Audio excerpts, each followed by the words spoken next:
Good morning, Salt Church.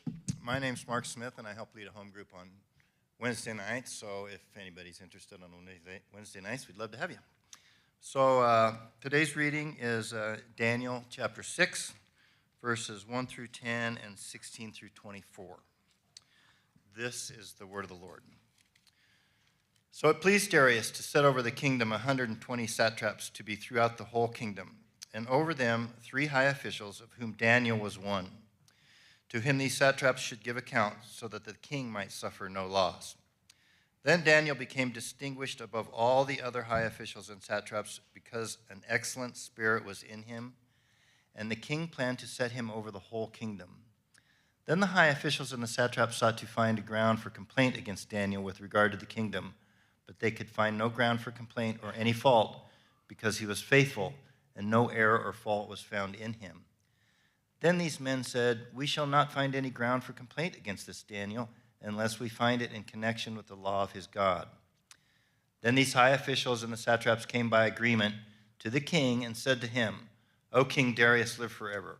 All the high officials of the kingdom, the prefects, the satraps, the counselors, and the governors are agreed that the king should establish an ordinance and enforce an injunction, that whoever makes petition to any god or man for 30 days, except to you, O king, shall be cast into the den of lions. Now, O king, establish the injunction and sign the document so that it cannot be changed according to the law of the Medes and the Persians, which cannot be revoked." Therefore, King Darius signed the document and injunction. When Daniel knew that the document had been signed, he went to his house, where he had windows in his upper chamber, open towards Jerusalem. He got down on his knees 3 times a day and prayed and gave thanks before his God, as he had done previously. Then the king commanded, and Daniel was brought and cast into the den of lions. The king declared to Daniel, "May your God, whom you serve, continually deliver you." And the stone was brought and laid on the mouth of the den, and the king sealed it with his own signet and with the signet of his lords, that nothing might be changed concerning Daniel. Then the king went to his palace and spent the night fasting. No diversions were brought to him, and sleep fled from him.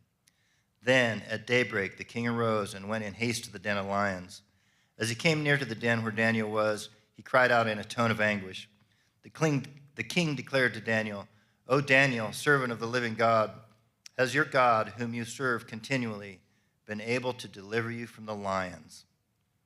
Then Daniel said to the king, "O king, live forever. My God sent his angel and shut the lions' mouths, and they have not harmed me, because I was found blameless before him, and also before you. O king, I have done no harm."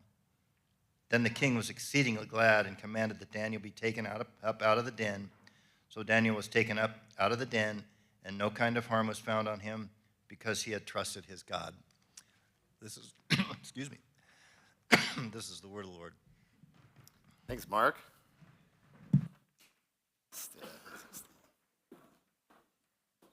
You guys can go ahead and have a seat.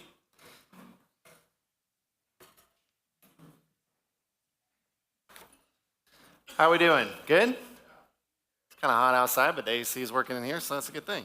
Well, good morning, Salt Church. My name is Jonathan Randall. If I haven't got a chance to meet you, I serve as one of the pastors on staff here. So glad that you did join us this morning. And if you got a Bible, you can open that up to Daniel chapter 6, to the passage you just heard.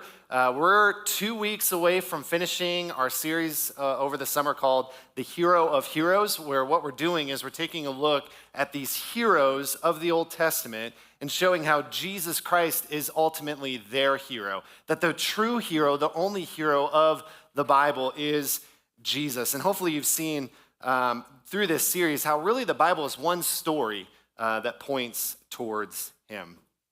Well, one thing I can say from firsthand experience, growing up with parents that were Chicago natives, is that there is no more loyal fan base than those who root for the Chicago Cubs baseball team. It's not even close. That is the most loyal fan base, I believe, in sports. And it's kind of amazing to me because they were bad for so long.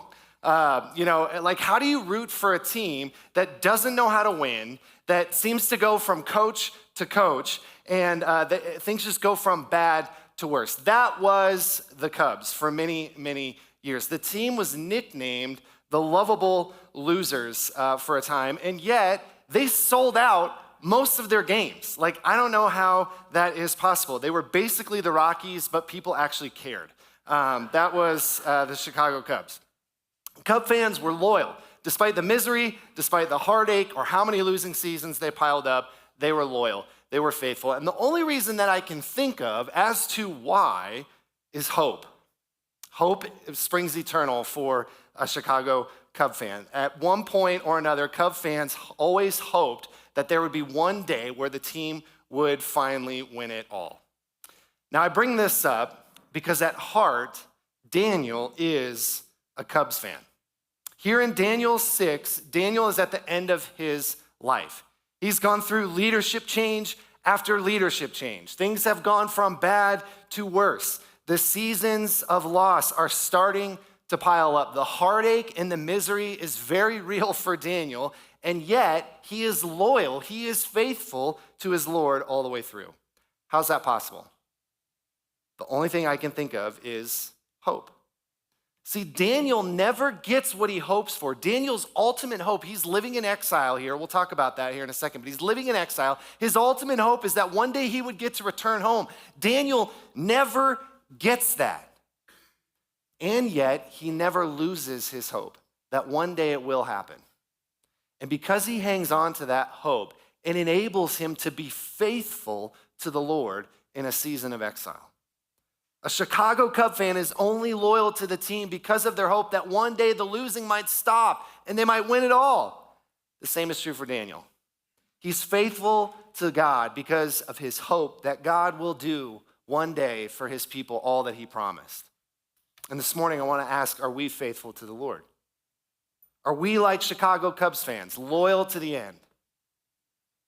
I would submit to you this morning that that is impossible for you to do without hope. See, this matters for us this morning because life, it has a way, if it hasn't already in your life, of testing your faithfulness, of testing your loyalty to the Lord. And if you don't hang on to hope, you're going to get crushed. I think there are a lot of people who try to be faithful to the Lord, but they put their ultimate hope in things that don't last. God, I'll be faithful to you if you can give me this job and this money and this retirement plan. But what happens when those things run out? What happens when you don't get the things you've hoped for? God, I'll be faithful to you if I can find this spouse. If you can get me married, then I'll be faithful to you. But what happens when you don't get what you hoped for? Will you be faithful to the Lord, even as a single person, even as a person who doesn't get the money or the job? Additionally, some of us might say, oh, I've got hope in the Lord, but then we don't live lives that look faithful to him at all, right? Oh, God, my hope is in you. I can't wait for you to take me to heaven one day. Meanwhile, you don't love your neighbor today. Right? Oh, God, I hope that one day you're going to come back and set everything right. Meanwhile, you're not faithful to read this book and trust in its promises. Salt Church, if there's anything to learn from Daniel, it's how to be totally faithful to the Lord because our hope is truly in him. This morning, let's be Chicago Cubs fans, and we're going to learn how to do the same. This brings me to the main idea of the sermon, and it's this: faithfulness is impossible without hope. Faithfulness is impossible without hope. What I want to do is we're going to cover a very iconic story in your Bible, Daniel in the lion's den. And I want to cover 3 areas or 3 spheres in our lives where we need to learn to be faithful with hope. Sphere number 1, or area number 1, is our job or our work. Area number 2 is under persecution, or when the world is hating us. And number 3, when we're facing death or suffering. If you're an alliteration aficionado, you can put these 3 areas this way: occupation, oppression, and obituary. There you go, for the Baptist in you. How can we be faithful lives, live faithful lives with hope in these 3 areas? And so we're going to jump into that. But before we do, I do want to, because we've covered a lot in this series, I just kind of want to walk us through where we have been. So the Bible kicks off. God creates the world.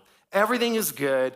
And then humanity falls into brokenness and chaos and sin because they're unfaithful to the Lord. But God starts this redemption plan to redeem all of creation through a man and his family. This man is Abraham. And Abraham's family gets huge. They get taken as slaves to Egypt, but God hasn't given up on his people. He sends Moses to rescue these people. He gives them instructions on how to live in the world, and then his successor, Joshua, is going to take them into the promised land where nations were supposed to peer in and say, this is what it looks like to follow the Lord. We know that that's the plot of the story because there's this Gentile woman named Rahab, not of the people of God. She believes and becomes part of Abraham's family. That was the role of this family. However, the people start to fall.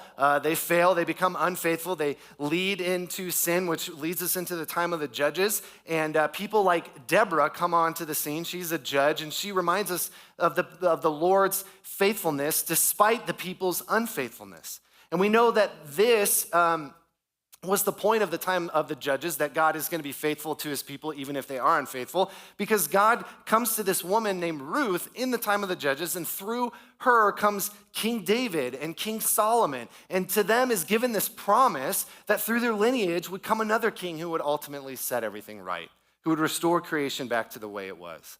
But again, it doesn't go very well after these promises are given. Solomon is unfaithful at the end of his life, and the kingdom fractures after him into two kingdoms. You have Israel in the north, and you have Judah in the south. And again, God still hasn't given up on his people. He sends prophets like Elijah to remind the people, this is who the Lord is. Turn your hearts back to him. But the people of God continue in stubbornness. They continue down a path of sin and unfaithfulness. And so God finally gives them a punishment of exile. He takes them out of the promised land. The Assyrian Empire comes in, wipes out Israel, the northern kingdom. And then Babylon is going to come and take the southern kingdom of Judah into captivity. And this leads you into the time of Daniel. Now, Daniel is a young guy when he's taken into exile. But here in chapter 6, Daniel is 80 years old. Babylon has been taken over by the Persians at this point, and the people of God are still in exile because they're still being unfaithful. But as we're going to see, with hope, it's still possible that you can live faithful lives. Daniel is proof of that. And the first area we want to be faithful in is, like I said, our occupation. Faithfulness is impossible without hope. So hopefully you found your way to Daniel chapter 6. I'm just going to recap us on the first 3 verses. It pleased Darius to set over the kingdom 120 satraps. Satraps is essentially just a government worker. They would go around and they would collect taxes and collect money and run government programs for the Persian Empire. 120 satraps to be throughout the whole kingdom, and over them, the 3 high officials, of whom Daniel was one, to whom these satraps would give an account, so that the king might suffer no loss. Then this Daniel became distinguished above all the other high officials and satraps because an excellent spirit was in him, and the king planned to set him over the whole kingdom. When I was in college, I worked for Old Navy for 6 years. It was kind of a fun job, I guess. One of my favorite things at Old Navy was when customers would come in, and especially smaller customers who didn't need an extra large shirt, but what they would do is they'd pull the extra large shirt from the bottom of the stack, hold it up to themselves, think that they don't like it, throw it back on the pile. Meanwhile, the pile of shirts has just kind of fallen. It was the worst thing ever. Anybody who's worked retail knows this, that like people just come in and just destroy the store, and then you're just stuck folding clothes all day. That's just what Old Navy was. But the thing that happened to me a lot working at Old Navy was leadership change. I went through several different bosses, and it happened to me actually in the last year that I was working there. My boss in my 5th year was amazing. He had transferred from Target. He was a people first type boss. He genuinely cared about us. But then in the 6th year, we got a new boss that came from Virginia, and she did not like us, like any of the employees. All she cared about was how many credit cards we sold. She did not care about us. She just cared about the bottom line. And furthermore, she didn't know who I was. She didn't know that I had worked for Old Navy for 5 years. And so I had to start over earning her respect with a new boss. This is Daniel here in chapter 6. In the first 5 chapters, Daniel has been an incredibly hard worker for the Babylonian leadership in the Babylonian government. He has served Nebuchadnezzar, and he has served Nebuchadnezzar's son, Belteshazzar. But then the whole Babylonian Empire gets taken over by Persia, new leadership, and Daniel has to start over at 80. Let me just say that if you are close to 80 years young, God is not done with you, regardless of whether you earn a living or get a paycheck with your job anymore. If there's still breath in your lungs, there are still opportunities for you to be faithful to the Lord. So it's not, oh, I'm retired, now it's the next generation's turn. No, it's I'm retired. How can I leverage my current opportunity to show the next generation what it looks like to be faithful to the Lord? But for those who do have a job, an occupation, that work for a living, what does it mean to be faithful to the Lord in that space, in that season? Especially when you're like Daniel, things aren't going the way that you want them to go. There's things like leadership change. Well, I'd argue that perhaps the best way to be faithful to the Lord in your job is to just work hard. Notice Daniel keeps chugging along at 80. He embraces the difficult boss, the competing employees. He starts over. He earns the respect of a new king, and he gets promoted over the whole kingdom. In fact, Daniel's fellow workers who try to trap him in the story, they couldn't find any grounds or complaint or fault in his job. They had to go to his faith. They're like, no, this guy is such a good, faithful worker. He's not like us. He's not corrupt like us. He's a good worker. We can't find anything in there. So they jump to his faith. So translation in this story is Daniel is a very hard worker. That means he's trustworthy. He went above and beyond his job description. He didn't complain or gossip about the boss or other coworkers. He didn't try to get out of his work. He was always looking to do more. He was a good employee. And honestly, church, the reason I'm honing in on this is because the bar is so low for Christians in the culture right now. You want to gain an audience with our world right now to tell them about Jesus? Maybe just start by being a good employee at your job. I don't think the church necessarily needs more seminaries and more books written about theological concepts, as important as those are, so important. But I think what we need in our culture is men and women who are like Daniel in their jobs, demonstrating what it means to be faithful to the Lord. And guys, at bare minimum, that is reflected in the kind of person who is just simply a good employee. Are you working just for the weekend? Or are you letting your job shape your character into a servant-hearted person, no matter what tasks are on your job description? Do you join with other employees to rail against the boss and complain about his or her inadequacies? Or do you show honor for the position regardless of how well that person is leading? Do you pray for your boss? Do you help other coworkers when they need it? Or do you see them as stepping stones to climb the corporate ladder? Do you see how you treat your job says a lot about your faithfulness to the Lord? And if I may add, for some of you, this might mean staying at your job long enough to demonstrate that you are a hard worker. Listen, here's what I'm not saying. I'm not saying you can't switch jobs for a variety of reasons. I'm not saying that you shouldn't leave your job if there's abuse or unethical behavior. You totally should. But I just want us to notice here that Daniel didn't leave his government job just because things changed. Just because things got difficult, just because things weren't easy anymore. I see a lot of the younger generation going through jobs, honestly, like they're going out of style. Not because the job is bad, but because they simply don't like their boss, or it's just simply they're not passionate about it. And I just wonder sometimes when we just go from job to job to job to job, we just look just like the world. We look just like them. The world says, hey, run away from hard situations. You don't like your job, it's not comfortable and easy, just quit, get out. But if we're called to be salt and light like Jesus told us to do, guys, that means we need to run to hard situations and stay long enough to take care of the broken places and offer comfort to those in darkness. Doesn't this at least include a job that might be difficult? What if Christians had the reputation that they were good workers who stuck out jobs and committed to simply being good employees? I wonder what kind of platform that would give us in our current culture to share the gospel. And think about it. What this sets up for us. If we can't be faithful, guys, in a 9-to-5 job, how are we going to remain faithful in a season of persecution? All right, I'll get off my soapbox a little bit. Where do we find the hope to be faithful in our occupation, even when it's challenging?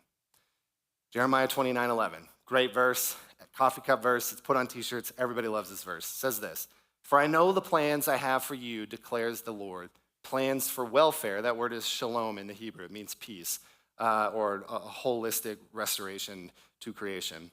Plans for welfare and not for evil, to give you a future and a hope. Again, this is the kind of verse you see on t-shirts and coffee mugs, and it's often taken out of context, very much so. But it's taken out of context not because it doesn't apply to us, but because of how we apply it. We usually say, oh, God's plan is to give me all of these material blessings, and in our we want it now culture, hope, or hope means, hey, I hope these plans come in the immediate future. Like they need to come tomorrow, right? That's how we treat this verse. And so if we apply this to the sphere or area of our job, our occupation, when we get a new job or we get a promotion or we get a raise or something good happens in our work, then we quote this verse, Jeremiah 29:11, right? Praise the Lord, #blessed. And if those things aren't happening in our life, right, then we still quote this verse expecting God to bring about these plans very soon, right? Jeremiah 29:11, I'm hoping it comes tomorrow, right? Either way, guys, when we do this, when we quote this verse like this, what we're really saying is that our hope is in our career, that our ultimate future involves success with our job, that whatever God's plan is for us, it must involve a better occupation. But guys, in context, Jeremiah 29:11 applies directly to the exiles who were taken to Babylon, which means this verse is Daniel's verse directly. It's his verse first. The plans God has for him are not material blessings and a better paycheck in Babylon. It is the return of the exiles to the promised land. It's part of the plan to restore creation. And what's interesting is that right before this verse, God does say to seek the prosperity of Babylon, to build homes, to make families, to pray for that city. In other words, be hard workers. Why? It's not because there was hope in Babylon for more career opportunities. No, it's because the hope was in God's plan to save humanity. A plan that, I might add, none of these exiles saw come to fruition in their lifetime. Here's what this means. This is where I'm going with this. Because the way to be faithful to the Lord in our occupation is not to put our hope in our work. It's to put our hope in God. That will free you up to be a hard worker no matter what your job is. Jesus spent far more years on earth as a carpenter than he did as a teacher. Think about that for a second. Are you doing menial and pointless tasks that no one sees? Guys, your hope isn't in spreadsheets or getting coffee for the boss. Your hope is in the Lord, and he sees you and he approves of you through Christ. Do you have a boss that's just terrible and the worst? Guess what? You're not doing work ultimately for him or her anyway. Your hope is in God, who is your ultimate authority, and he is always a good boss. You honor him by showing grace to your earthly boss. Are you stuck in a job that you're just not passionate about? Guess what? Your career is not big enough to sustain your passion anyway. But you know what is? Spreading the gospel. And perhaps God has you at a job that maybe you're not passionate about, not for making a profit, but for reaching people, AKA your coworkers, with the gospel. Don't buy the malarkey that says only the pastors get to do ministry. You are doing ministry in your job no matter what it is. Do you see how where you put your hope changes how you can be faithful? God does have a plan for you and for me, just like he had a plan for Daniel, but sometimes life is rough, especially in our jobs, and we don't always see what God is doing. That's why we need to put ourselves before this book and remind us of what God is doing, that he hasn't given up on his plan, that there is a reason to remain faithful. In our occupation, we can be faithful to the Lord, but I'd argue it's impossible without hope. The second area of our lives, when we facing oppression, faithfulness is impossible without hope in this area. Picking back up the text, Daniel chapter 6, jumping down to verse 6. Then these high officials and satraps came by agreement to the king and said to him, O King Darius, live forever. All the high officials of the kingdom, the prefects and the satraps and the counselors and the governors are agreed that the king should establish an ordinance and enforce an injunction that whoever makes a petition, like a prayer, to any god or man for 30 days, except you, O king, shall be cast in the den of lions with Mufasa and Scar and Simba. That's not in there. Now, O king, establish the injunction and sign the document so that it cannot be changed according to the law of the Medes and the Persians, which cannot be revoked. Therefore, King Darius signed the document and the injunction. So here's Daniel. He's about ready to be promoted to like the second highest job, government job in the land, and a bunch of Daniel's coworkers begin to conspire against him. They know they can't get Daniel on being a bad employee for the king, so they decide to trap him because of his faith. And they get the king to sign a law where for 30 days, they have to pray to the king, right? Pray to the king. If you want anything, you got to pray to him. And if you don't, if you pray to anyone else, you're getting cast into a den of lions. Let's just pause here for a second. Okay, the Persian Empire at this time is the largest empire the world had ever known. They're dominating everything, right? King is the greatest king in all of the world. The man could have concocted any kind of torture that he wanted. And he decided that the most cruel and unusual punishment he could think of would be trapping people in a cage filled with cats. That speaks volumes to me. I don't know about you, but cats, I think, are just the worst. And the scriptures are on my side about this. So if you send me the email, I'm sending you to Daniel 6. All right.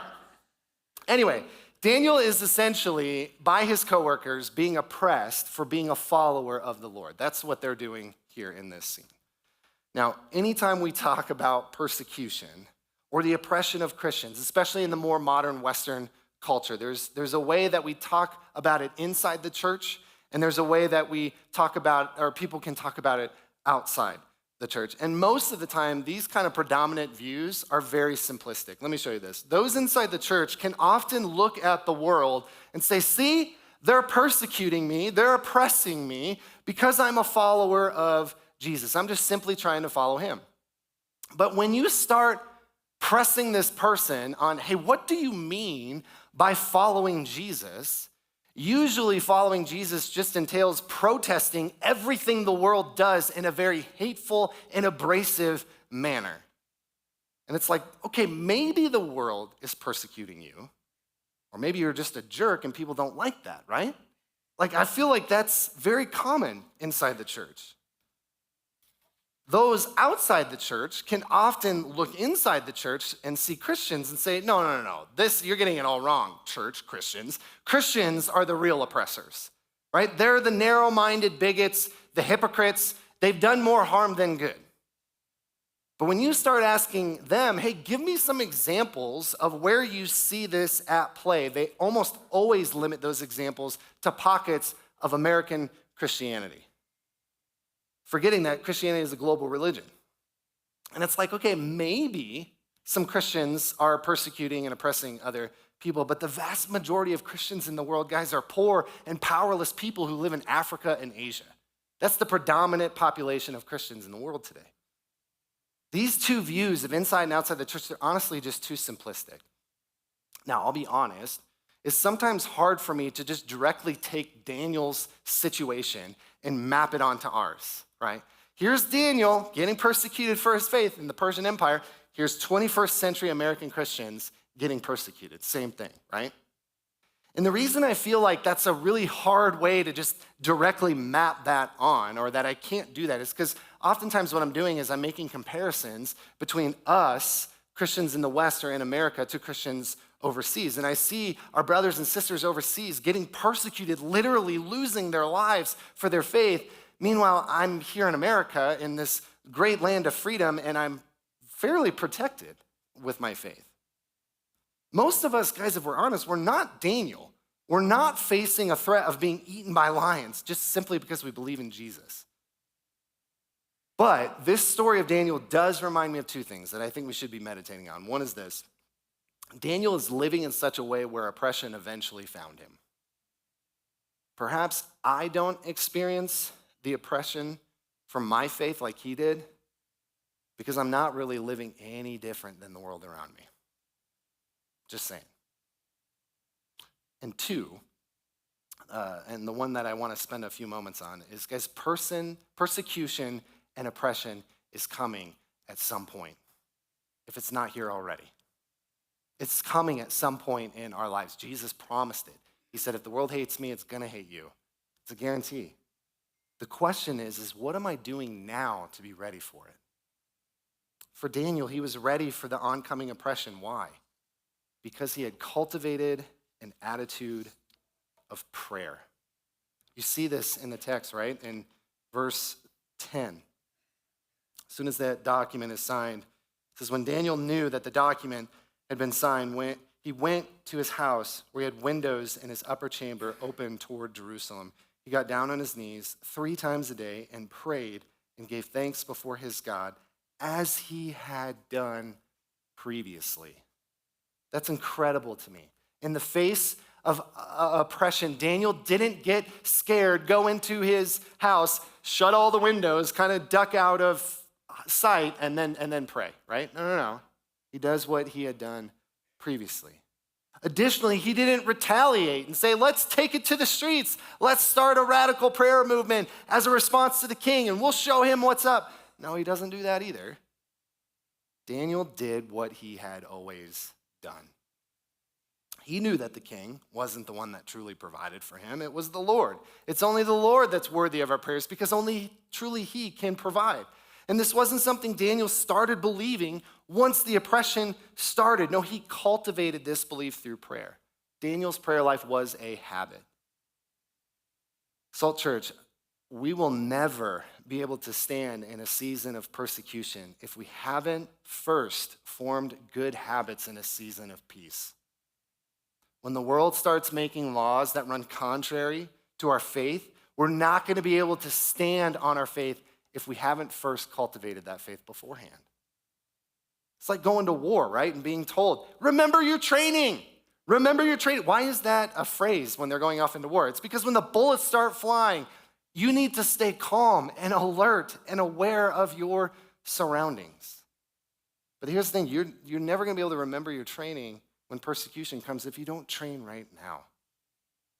If we don't grow our faith before oppression comes, then we can expect to respond in fear, not faith. If we don't form a habit of prayer before persecution comes, we can expect to respond in panic, not prayer.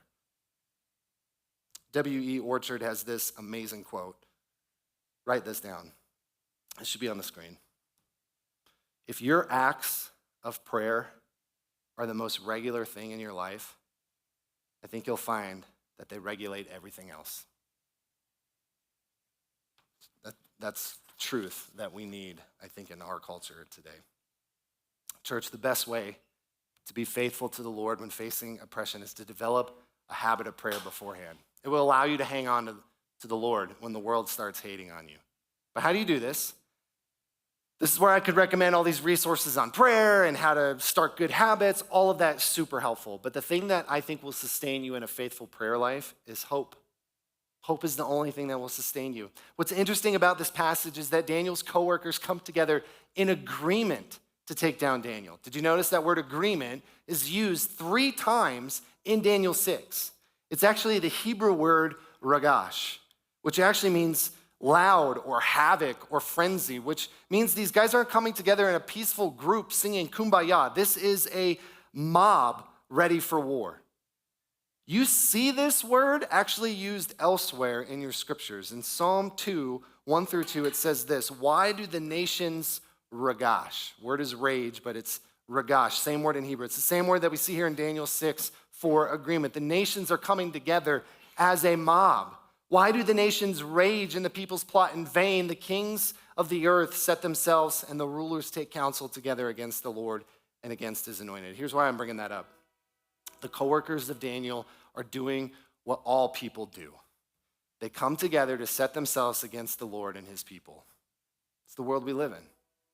And in the midst of that kind of oppression, there's only one hope for Daniel and for you and for me this morning.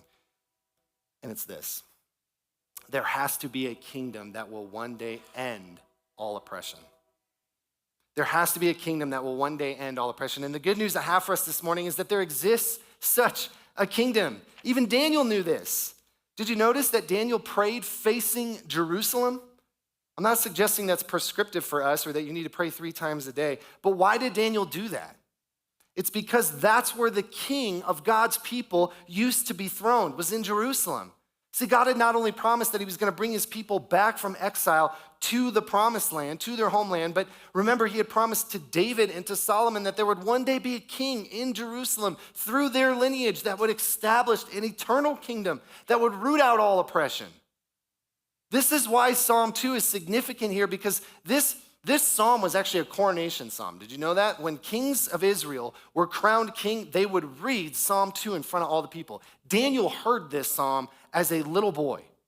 And if you keep reading Psalm 2, it says that God laughs at those who would try to oppose God and oppress his people, because he's established a king in Jerusalem that will dash oppression to pieces.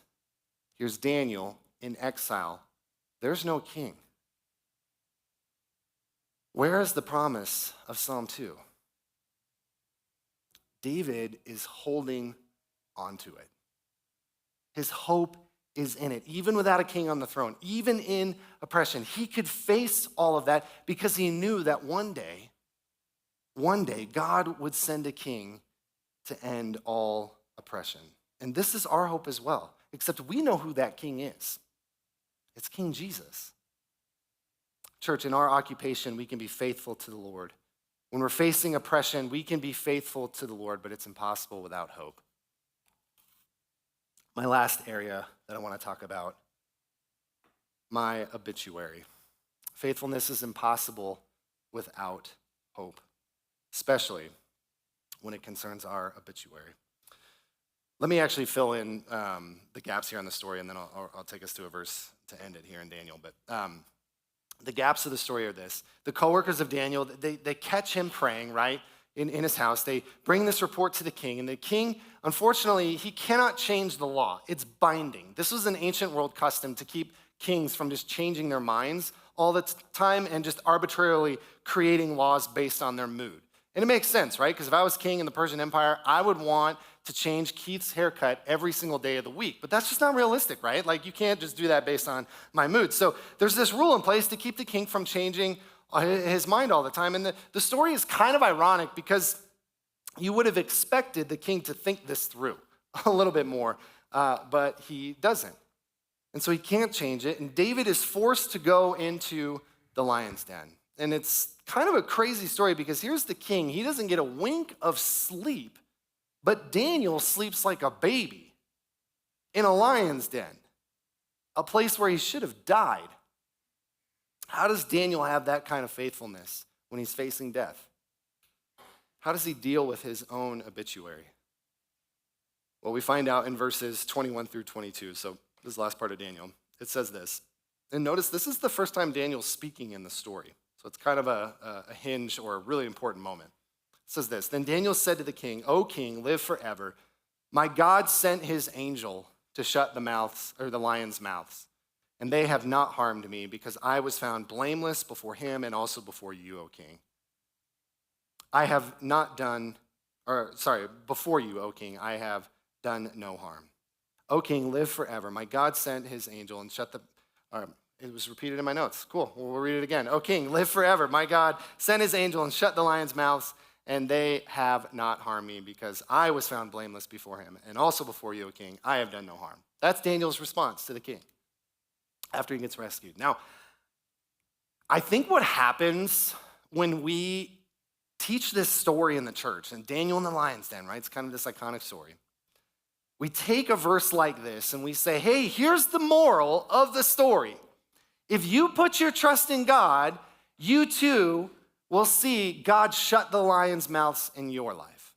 What proverbial lion's den are you facing today? I have 5 points on how God is going to rescue you from your circumstances and keep you from harm if you trust him. It's kind of how we teach this. But is that how you should read this story?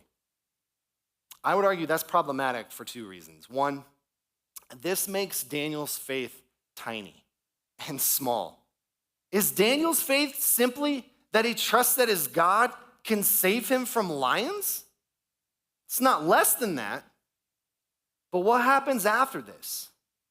When Daniel gets sick and he dies, and there's no rescue. Did he fail to trust God then? What happens when you hope in God, but still get that terminal diagnosis? What happens when you hope in God, but that healing doesn't come? Did you fail to trust God? See, one day this kind of moral of the story teaching won't work for Daniel, and it won't work for us, because one day harm will come our way, and we're going to end up 6 feet under. Daniel's faith has to be more, because the book of Daniel, it doesn't end here.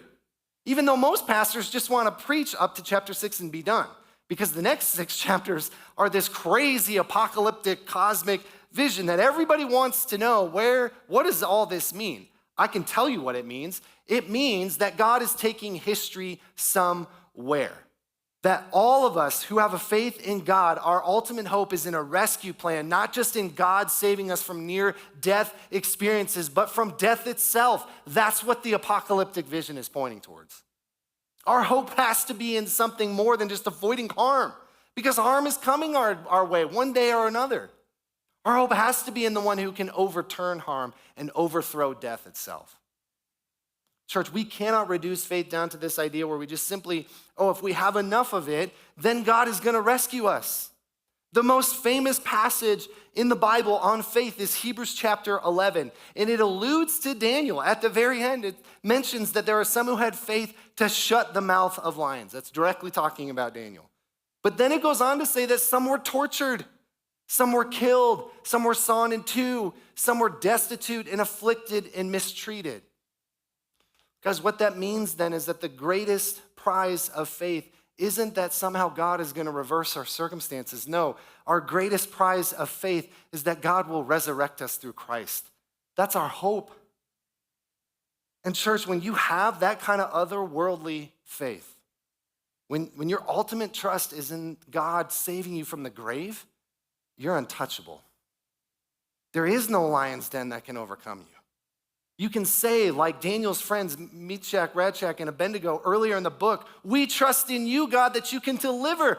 But even if you don't, our hope is in something greater than our own lives. The second reason we shouldn't read this story as be good and God won't let harm come to you is because there's someone more innocent than Daniel who saw great harm come his way. There's someone like Daniel who also faced an unjust trial, who was betrayed by his coworkers, who was put in a den, had a stone rolled over it, except this person didn't get a rescue. This person was torn to pieces. His name is Jesus. And in his death, he cries out Psalm 22. He says, my God, why have you forsaken me? A psalm that also ironically says, God has the power to shut the mouth of lions. Where was Jesus' rescue from the lions? Did Jesus not have enough faith? You better believe he did. His faith, though, wasn't in God getting him out of the cross. His faith was in God resurrecting him and providing salvation through his death. See, Hebrews also says that Jesus is the founder, the perfecter of our faith, meaning we look to him for how we're supposed to have faith. How did Jesus have faith? For the joy set before him, he endured the cross, scorning its shame, and now the Father has seated him at the right hand of God. Salt Church, we know our faith is secure in Jesus because when Jesus put his faith in the Lord, God vindicated him by rising him from the grave and giving him a throne as true king, and now he can give life to all of us who put our faith in him. I wonder, have you placed your faith in Jesus this morning? Is your hope in him? I want to end this morning by reading a quote by the famous evangelist D.L. Moody, who also pastored in the city of Chicago. I believe if he was alive today, he'd probably be a Chicago Cubs fan. But he said this: "One day, you will read in the papers that D.L. Moody of East Northfield is dead. Don't you believe a word of it. At that moment, I shall be more alive than I am now. I shall have gone up higher, that is all. Gone out of this old clay tent into a house that is immortal, a body that death cannot touch, that sin cannot taint, a body like unto his own glorious body. I was born of the flesh in 1837. I was born of the Spirit in 1856. That which is born of the flesh may die. That which is born of the Spirit will live forever." What will be on your obituary? I pray that all of us have one that says, "Here lies a person who is faithful to the Lord because of their ultimate hope in Jesus Christ." Let's pray.